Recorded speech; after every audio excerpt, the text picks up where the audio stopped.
En este día lunes vamos a hablar sobre el capítulo 2 de Efesios.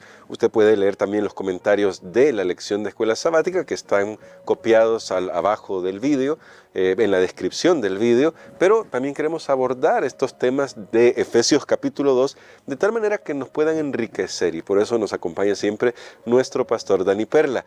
Vamos a orar y vamos a pedir la dirección de Dios para nuestra reflexión de hoy. Querido Padre, estamos agradecidos contigo porque nos das la bendición de aprender que nuestra vida en Cristo Jesús, y bueno, nuestra vida en general depende completamente de tu gracia. Ayúdanos a comprenderlo, a llenar nuestro corazón de esa realidad. Lo pedimos en Jesús. Amén. Amén. En el capítulo 2, pastor, de Efesios hay algunas cosas muy interesantes, pero quizás la primera que a mí me llama la atención es que Pablo les recuerda a sus lectores, tanto judíos como gentiles, quiénes eran sin Jesús, quiénes eran antes de conocer el misterio revelado de la gracia de Dios para toda la humanidad. Y mi pregunta ahí es, ¿por qué es importante que un cristiano pueda reconocer siempre de dónde ha salido? Porque tenemos la tendencia, es una tendencia muy humana, a veces olvidar esto y luego ya terminamos por olvidar por qué estamos vivos, por qué vivimos cada día. Bueno, lastimosamente olvidamos el pasado, olvidamos nuestra historia, y sin embargo el apóstol Pablo no lo ha olvidado, aunque en la carta a los Efesios él tiene una aproximación diferente a la que él ha tenido, por ejemplo, con los romanos, sí, donde él comienza hablando de la pecaminosidad del ser humano y luego muestra cuál es el plan de Dios. En Efesios, como dijimos ayer, volviendo a la ilustración de un piloto de la Fuerza Aérea, para ponerlo más claro, que tienen esos aviones que pueden en muy pocos segundos alcanzar grandes alturas después del despegue, y entonces eso es lo que hizo el apóstol Pablo. En la carta a los Efesios comienza elevando al creyente, pero ahora va en picada. Sí. Ahora en el capítulo 2 de Efesios, él viene y después de estar en lo alto, ahora nos dice, pero ¿saben qué? Voy a llevarlos a donde Dios los sacó, a donde estaban ustedes.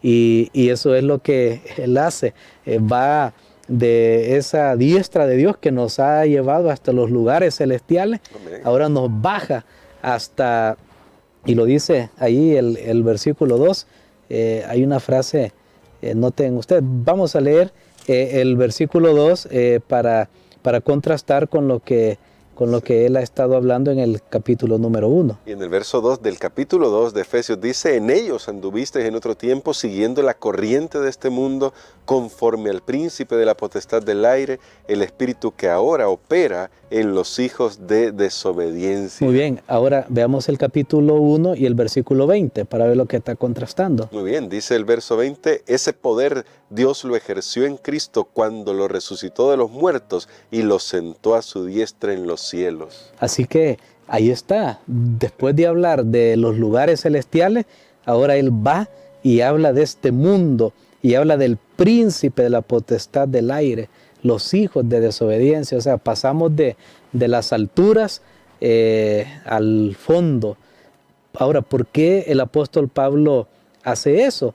Bueno, el apóstol Pablo hace eso porque él nos quiere recordar de dónde es que Dios nos sacó. Y lo hace con una rapidez tan grande porque de una sola vez él nos lleva en este viaje donde hemos estado experimentando en esta carta. Ahora, en este punto, recordemos que siempre el tema, y creo que eso lo mencioné el día de ayer, el tema de Pablo en Efesios en realidad es la creación de Dios, que es la iglesia. Amén. Porque la iglesia debemos verla como una creación, es tan maravillosa, así como cuando Dios creó los árboles, creó el sol, la luna, las estrellas. Es algo que no tiene parangón en este mundo, como Dios une personas de diferentes culturas, nacionalidades, de diferentes disposiciones, caracteres, educación, lo que sea, y los une en un solo lugar que se llama el cuerpo, que es la iglesia, Pero aquí está el asunto. Aquí el apóstol Pablo veía en la iglesia de Éfeso los problemas, las divisiones entre judíos y gentiles. Y sabe que aquí en el capítulo 2, precisamente, él está hablando esa palabrita que nosotros la vemos ahora, pero que no tiene el impacto que realmente tuvo, que vemos en el versículo 11. Vamos a leer Efesios 2:11. Por lo tanto, acordaos que en otro tiempo vosotros los gentiles en la carne erais llamados incircuncisión, por la que se llama circuncisión hecha con mano en la carne. Ahí está, eso, circuncisión e incircuncisión. Es una división tremenda. El judío se creía que él tenía derecho a todas las bendiciones. El no judío, el gentil, se burlaba de ese rito que se le había practicado o de ese acto que se le había practicado al judío. Bueno, y eso era una división terrible. Pero entonces Pablo les recuerda a todos, ¿saben qué? Tanto judíos como gentiles, recuerden, todos son pecadores.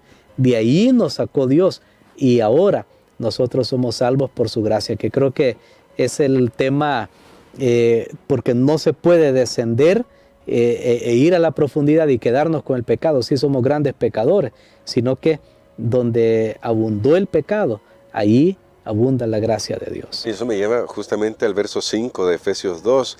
Aun cuando estábamos muertos en pecados, nos dio vida con Cristo. Por gracia habéis sido salvados. Y luego creo que los textos que más han impactado en la historia de la humanidad, versos del 8 al 10, porque por gracia habéis sido salvos por la fe, y esto no proviene de vosotros, sino que es el don de Dios, no por obras para que nadie se gloríe, porque somos hechura suya, creados en Cristo Jesús para buenas obras, que Dios de antemano preparó para que anduviésemos en ellas. Y entonces, pastor, ¿cómo entra aquí el tema? Uno, de la salvación individual, porque pues, generalmente lo vemos muy individual, pero como usted nos lo decía, como Dios está creando una nueva creación y es la iglesia, ¿cómo se ve el tema de la gracia en la salvación por gracia en la comunidad de la iglesia?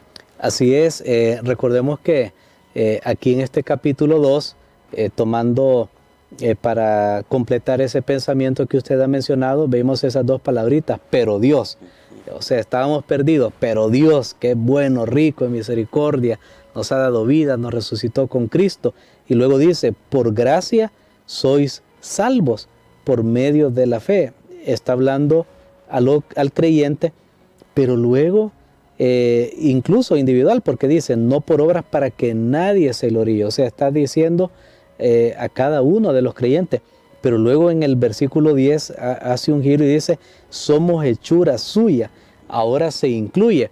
Ahora él como judío, primeramente él se incluye para hablar a los gentiles, pero también aquí tenemos que verlo que es realmente la iglesia. Entonces, el punto aquí del apóstol Pablo es, todos somos pecadores, todos estábamos perdidos, no importa qué raza, qué cultura, qué educación tú tengas, estamos perdidos. Pero Dios, qué bueno, Él nos salvó. Ahora, pero me salvó para comenzar a vivir una vida diferente, una vida nueva. Y esa vida no la voy a vivir en solitario, esa vida voy a vivirla en una comunidad que se llama la iglesia. Y es la iglesia haciendo las obras que Dios ha preparado para ella, para que pueda andar. Amén. Y eso me lleva a la última pregunta para reflexión, porque podríamos hablar mucho sobre esto, pero aquí en el capítulo 2, Pablo destaca ese punto de derribar los muros, pastor.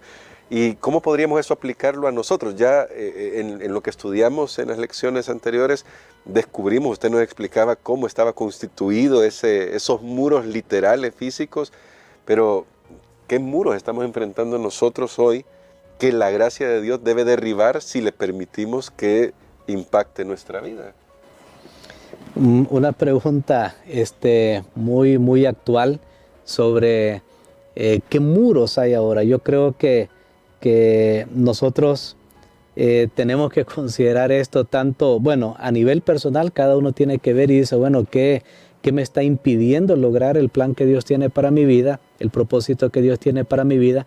Colectivamente como iglesia, también nosotros tenemos que ver, yo creo que a veces en la iglesia pueden existir esos esos muros de separación, que porque no, tú eres de Norteamérica, no, es que tú eres de África, es que tú eres de Latinoamérica, es que nosotros hacemos las cosas de esta manera, de otra. A veces eso afecta la visión global que la iglesia debe tener, y creo que son asuntos a tomar en cuenta. Creo que Satanás está trabajando mucho en ese sentido, porque lo he visto en los últimos años, donde se quiere contrastar si mi práctica o la manera como yo hago las cosas es mejor que la tuya, o es más santa o menos santa. Creo que eso puede impedir que la iglesia, y estamos dividiendo, y eso es muy, muy peligroso, porque el plan de Dios para su iglesia es que siempre sea una unidad en Cristo, transformada para su honra y para su gloria. Y queremos, pastor, que nos ayude a orar por esto. Tal vez hay mucho más que podría decir, pero para orar que la gracia de Dios que nos ha tocado a cada uno se vea manifestado en la forma en que vivimos nuestra comunidad, nuestras relaciones con miembros de la iglesia, pero también con otras personas. Ayúdenos a orar por eso, para que podamos transmitirle al mundo esta nueva creación que Dios ha hecho. Amén. Padre, gracias te damos, Señor, por esta hermosa noticia, que ahora somos salvos, que tú has hecho un gran plan para que todos lo podamos recibir y aceptar, que no nos cuesta, porque es por tu gracia. Te pedimos, Señor, que nos des la ayuda, que tú continúes limpiando el camino, para que podamos tener esa disposición y que podamos aceptar ese plan que tienes para nosotros. Ayúdanos a amarnos. Gracias porque nos has salvado para pertenecer a un cuerpo. Ayúdanos, Señor, a estar juntos y unidos, y toda cosa que veamos que se levanta para separar pueda ser puesta a un lado.